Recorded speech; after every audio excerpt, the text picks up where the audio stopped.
ഈ പാളികളും ഈ സാധന സാമഗ്രികളും സ്വർണം പൂശേണ്ടതുണ്ട്, അല്ലെങ്കിൽ ക്ലാഡ് ചെയ്യേണ്ടതുണ്ട്, എന്തുമാവട്ടെ, പൂശിക്കോ ക്ലാഡ് ചെയ്യോ എന്തുമാവട്ടെ, ഇതിങ്ങനെ ചെയ്യേണ്ടതുണ്ട് എന്ന ആദ്യം അഭിപ്രായം എഴുതിയ ദേവസ്വം ബോർഡിലെ ഉദ്യോഗസ്ഥൻ മുരാരി ബാബു, അയാളുടെ രാഷ്ട്രീയം എന്താണ്? ചർച്ച ചെയ്യാൻ അങ്ങയുടെ ഇവിടെ ഈ ചർച്ചയിൽ വലിയ വായിൽ സംഭാഷണം നടത്താൻ സർട്ടിഫിക്കറ്റ് അച്ചടിച്ച് നൽകാൻ വന്ന ബഹുമാന്യനായ കോൺഗ്രസ് നേതാവ് തയ്യാറുണ്ടോ? മുരാരി ബാബുവിന്റെ രാഷ്ട്രീയം ഏതാണെന്ന് ഏത് കോൺഗ്രസ് തലപ്പത്തായി ആ മുരാരി ബാബുവിന്റെ AKG സെന്ററിൽ നിന്ന് ക്യാപ്സ്യൂള് എടുത്ത് ഇവിടെ പരാമർശിക്കുമ്പോൾ ചുരുങ്ങിയ ലെവലിൽ അത് കൗണ്ടർ ചെക്ക് ചെയ്യാനുള്ള മാന്യതയെങ്കിലും കാണിക്കണം. 2019 അവിടുത്തെ തിരുവാഭരണ കമ്മീഷണറുടെ പേര് KS ബൈജു എന്നാണ്. ഈ ബൈജു ഏതാ, ചക്ക ഏതാ, കൊക്ക ഏതാണെന്ന് അറിയാതെ ക്യാപ്സ്യൂൾ എടുത്ത് വിഴുങ്ങുമ്പോൾ ജയിക്ക് അത് കൗണ്ടർ ചെക്ക് ചെയ്യാനുള്ള സാമാന്യ മാന്യത കാണിക്കണം. വല്ല കാര്യമുണ്ടോ? എന്തിനാണ് ഇങ്ങനെ ഇല്ലാന്ന് നടക്കുന്നത്?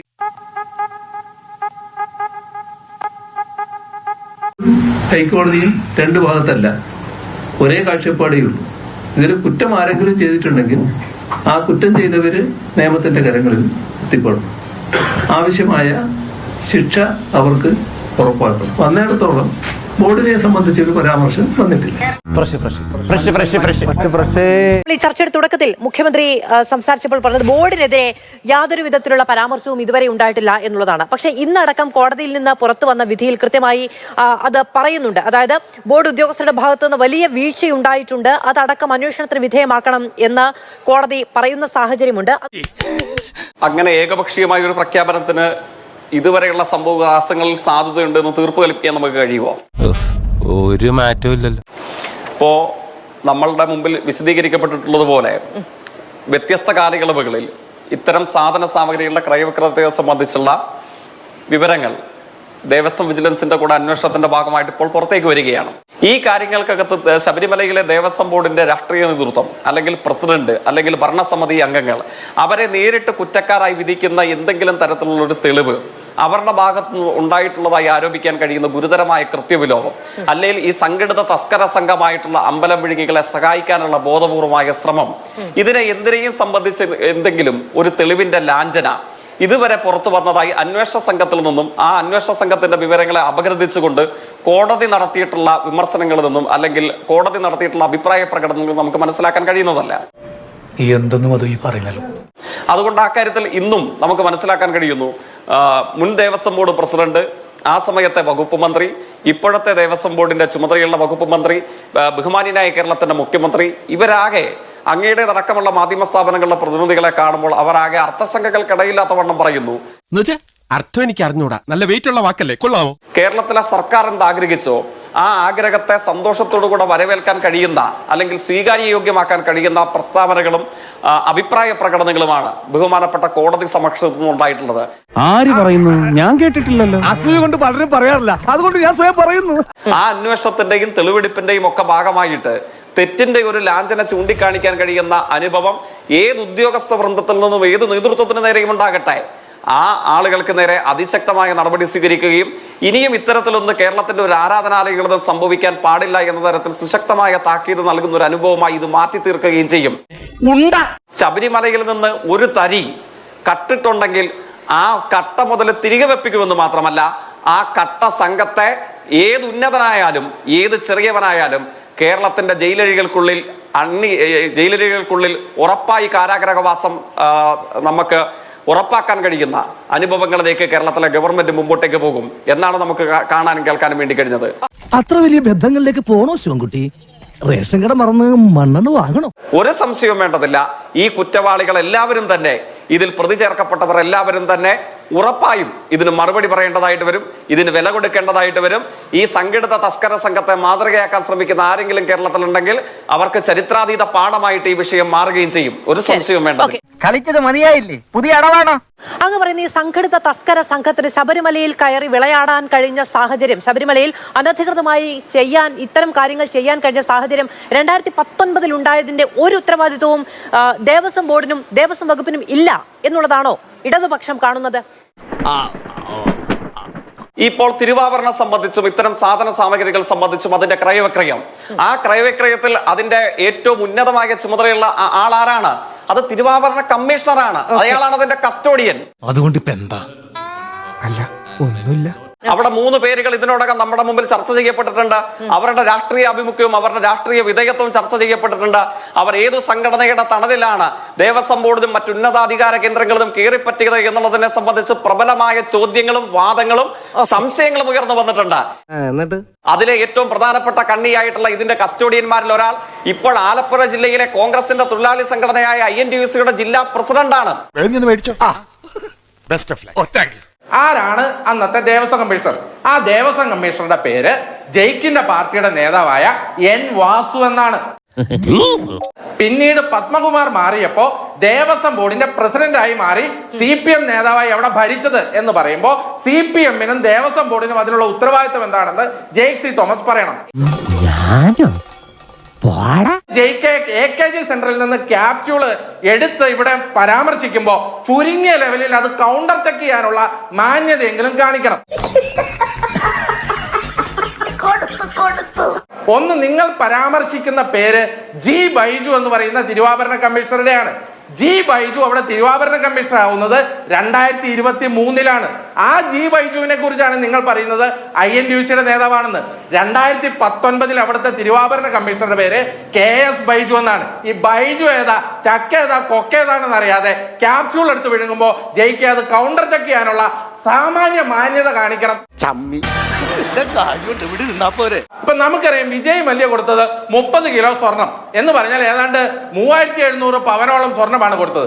അതിൽ ദ്വാരപാലക ശില്പത്തിൽ മാത്രം പൂശിയിരിക്കുന്നത് 1.5 കിലോ സ്വർണമാണ്. ഏതാണ്ട് 200 പവനോളം സ്വർണം പൂശിയിട്ടുണ്ട്. ദ്വാരപാലക ശില്പവും പീഠവും സന്നിധാനത്ത് നിന്ന് പോകുമ്പോ 42 കിലോയായിരുന്നു തൂക്കം. ദ്വാരപാലക ശില്പവും പീഠവും തിരിച്ചു വരുമ്പോ 38 കിലോയാണ് തൂക്കം. എന്ന് പറഞ്ഞാൽ 4 കിലോയുടെ തൂക്കത്തിന്റെ വ്യത്യാസം ഉണ്ടായിരുന്നു. ഈ 4 കിലോ എവിടെ പോയി? പിന്നെ ചൂടാണ്ട് AC ഒന്നും ഇല്ല. മധു, ഇന്ത്യയിൽ ഏറ്റവും ഭീകരന്മാരായ കൊള്ളക്കാർ എന്നറിയപ്പെടുന്ന സാക്ഷാൽ ചമ്പൽ കൊള്ളക്കാർ, അവരെ കുറിച്ച് ഒരുപാട് പഠനങ്ങളുണ്ട്. അവര് പോലും അവരുടെ അമ്പലത്തിൽ നിന്ന് മോട്ടിക്കില്ല, അവരുടെ ഗ്രാമദേവതയുടെ ക്ഷേത്രങ്ങളിൽ നിന്നും മറ്റും മോട്ടിക്കില്ല. അതിനെക്കുറിച്ച് രേഖപ്പെടുത്തൽ വരെയുണ്ട്. പക്ഷേ ദേവസ്വം ബോർഡും ബോർഡിനോട് ബന്ധപ്പെട്ട ചില ആൾക്കാരും ചമ്പൽ കൊള്ളക്കാരേക്കാൾ മോശമായിട്ട് പ്രവർത്തിക്കുകയും ശബരിമലയിൽ നിന്ന് സ്വർണം മാറ്റുകയും ചെയ്തതാണ്. ഉളുപ്പുണ്ടടാ ചക്കണക്ക്. എന്റെ കയ്യിൽ അവനെ കിട്ടിയേ ഞാൻ അവനെ അരിഞ്ഞ് മുളകിട്ട് അങ്ങനെ തിന്നിടോ. ശബരിമലയിൽ ഇരിക്കുന്ന സ്വർണം, തനി സ്വർണം നേരെ കൊണ്ടുപോയി ഗോൾഡ് ക്ലാഡിംഗ് മാറ്റി ഗോൾഡ് പ്ലേറ്റിംഗ് ആക്കി ബാക്കി സ്വർണം അടിച്ചു മാറ്റുന്ന, മോഷ്ടിക്കുന്ന ഒരു രീതിയാണ് യഥാർത്ഥത്തിൽ ശബരിമലയിൽ നടന്നത്. ഇനി ജയിക്കും കൂടെ ശ്രദ്ധിക്കണം, എല്ലാവരും ശ്രദ്ധിക്കണം. എന്തോ കുത്തി പറയുന്ന പോലെ എനിക്ക് ഫീൽ ചെയ്യുന്നുണ്ട് കേട്ടോ. കുത്തിയില്ലല്ലോ, കുത്താൻ പോണല്ലേ ഉള്ളൂ. അപ്പോ ദേവസ്വം ബോർഡിന്റെ നേതൃത്വത്തിലും അറിവും സമ്മതത്തോടു കൂടിയും ഒരു കൊള്ള നടന്നു എന്ന് അനുമാനിക്കാനല്ലേ സാധാരണക്കാരന് കഴിയൂ. ലഭ്യമായ എല്ലാ വിവരങ്ങളും അതിലേക്കല്ലേ പോയിന്റ് ചെയ്യുന്നത്. കാര്യം സത്യമാണെങ്കിലും എനിക്ക് അംഗീകരിച്ചു കൊടുക്കാൻ പറ്റുമോ? അയ്യപ്പന്റെ തിരുസന്നിധിയിൽ നിന്ന് സ്വർണം മോഷ്ടിച്ചു, സ്വത്ത് മോഷ്ടിച്ചു എന്ന് പറഞ്ഞാൽ 1250ഓളം ബാക്കി ക്ഷേത്രങ്ങളുണ്ട്. ആ ക്ഷേത്രങ്ങൾക്ക് എന്ത് സേഫ്റ്റിയാണുള്ളത്? തിരുവിതാംകൂർ ദേവസ്വം ബോർഡിന്റെ കീഴിലുള്ള ബാക്കി ക്ഷേത്രങ്ങളിൽ എത്രമാത്രം സ്വർണം കെട്ടുകാണും? എടാ വിജയ, എടാ നമുക്കെന്താ ഈ ബുദ്ധി നേരത്തെ തോന്നാത്തത്? മുമ്പ് സ്മാർട്ട് ക്രിയേഷൻസ് ഒക്കെ ആദ്യം വന്ന് പറഞ്ഞിരുന്നത് ഞങ്ങൾക്കിതിൽ യാതൊരു പങ്കുമില്ല, ഞങ്ങൾക്ക് ചെമ്പ് മാത്രം കിട്ടിയെന്നാണ്. ഇപ്പം മൊഴി മാറ്റി തങ്ങളിലേക്കും ഉണ്ണികൃഷ്ണൻ പോറ്റിയിലേക്കും മാത്രം ഈ കുറ്റം ചുരുക്കാൻ അവർ നോക്കുകയാണ്. അപ്പോ നോക്കുക, പുറകിലുള്ള കള്ളന്മാർ എത്ര ശക്തന്മാരായിരിക്കും, എത്ര വലിയവരായിരിക്കും. നമ്മളെയാണല്ലോ മച്ചമ്പി. ബഹുമാനിയനായ യൂത്ത് കോൺഗ്രസിന്റെ നേതാവ്, കോൺഗ്രസിന്റെ സുഹൃത്ത്, അദ്ദേഹം പറയുന്നത് ഇത് CPM-ന്റെ AKG സെന്ററിൽ നൽകിയ ക്യാപ്സ്യൂളാണ്. ഈ ക്യാപ്സ്യൂളൊക്കെ വിഴുങ്ങുന്ന സമയത്ത് എന്ത് ചെയ്യണം? നിങ്ങൾ ഇത്തരം കാര്യങ്ങളൊക്കെ ഒന്ന് ക്രോസ് ചെക്ക് ചെയ്യാനെങ്കിലും ഒന്ന് തയ്യാറാകണ്ടേ? എനിക്ക് സഹതാപമാണുള്ളത് എന്നൊക്കെ യൂത്ത് കോൺഗ്രസ് നേതാവ് പറയുകയാണ്. അങ്ങയുടെ സഹതാപത്തിന്റെ സർട്ടിഫിക്കറ്റ് തൽക്കാലം എനിക്ക് വേണ്ട. അങ്ങയുടെ സഹതാപത്തിന്റെ സർട്ടിഫിക്കറ്റ് എന്നേക്കാൾ അർഹിക്കുന്ന 100 കണക്കിന് വരുന്ന സഹപ്രവർത്തകരും അങ്ങയുടെ നേതാവും തൽക്കാലം അങ്ങയുടെ പാളയത്തിലുണ്ട്.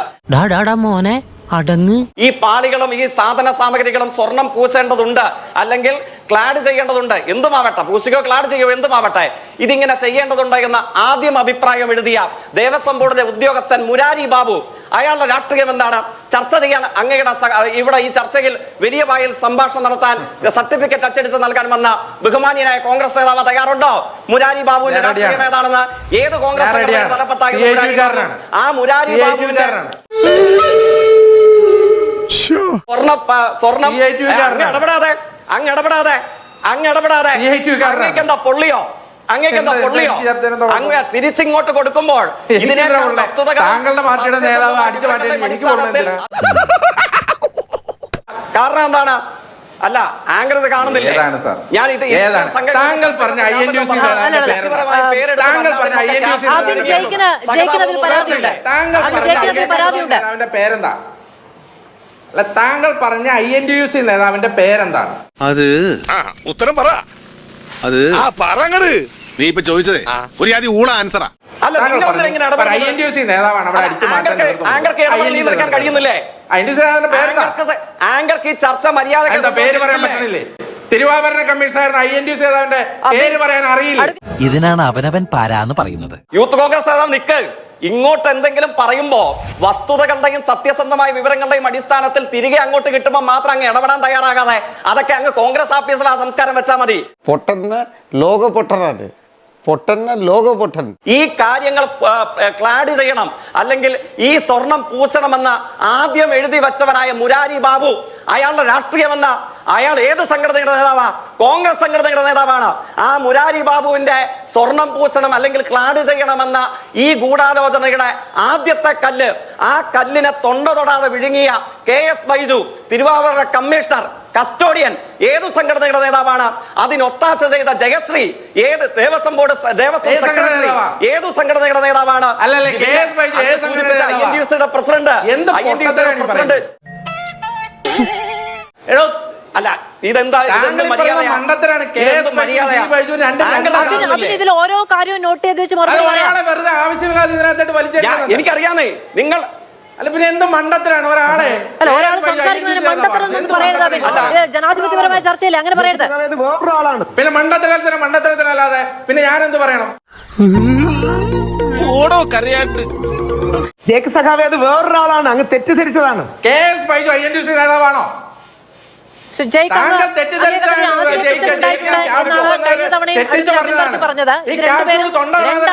എന്നാണ് അത് കോൺഗ്രസ് അങ്ങ് ഉന്നയിക്കുന്നത് തെറ്റാണ് എന്നുള്ളതാണ്. വെറുതെ വലിയ വായിൽ ഡയലോഗ് ഇറക്കരുത്.